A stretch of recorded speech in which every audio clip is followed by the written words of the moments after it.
Survivor Series cars out for their maiden voyage. Currently in a 65 Malibu.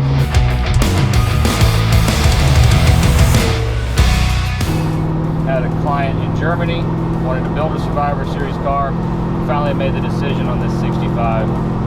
We went through the entire Survivor process, basically from start to finish. So we acquired the car maybe about 18 months ago. Came across a perfect candidate, unrestored, untouched, original 65 Malibu, straight six, manual transmission, original paint, original interior, had about 24,000 miles on it. Basically with the Survivor Series, we take that candidate, whether it be a older restoration that's of decent enough quality, or a unrestored original vehicle, completely disassemble, catalog, bag and tag all the parts. We'll strip all the factory undercoating underneath, re-undercoat, powder coat the chassis, reinstall the new chassis, completely rewire it, replumb it, all new fasteners, completely rebuild the car from the ground up. The only things we're really not touching would be the paint body, the chrome trim, and more often than not the glass.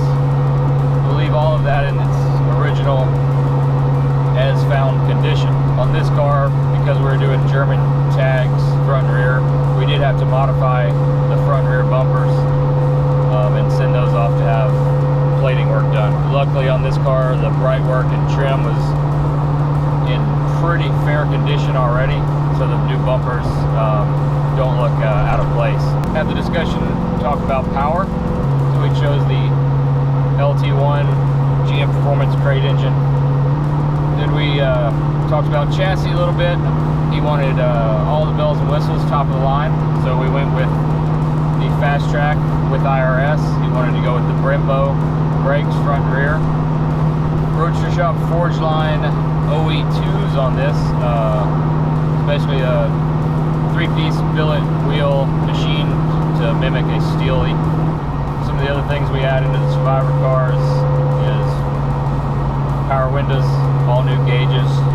We use Dakota digital pretty much exclusively. We do extensive sound deadening on the inside to reduce any kind of NVH. We plumb in a full purge solenoid charcoal canister setup like an OE car, new OE car would have. So there's zero fuel smell inside the car, inside the trunk, or inside your garage if you were to park the car for extended periods of time. Nothing worse than having that nice car, driving to a cruise-in or a show for the weekend, park it in your garage Saturday evening or Sunday evening, and come out Monday morning and the whole garage smell like fuel.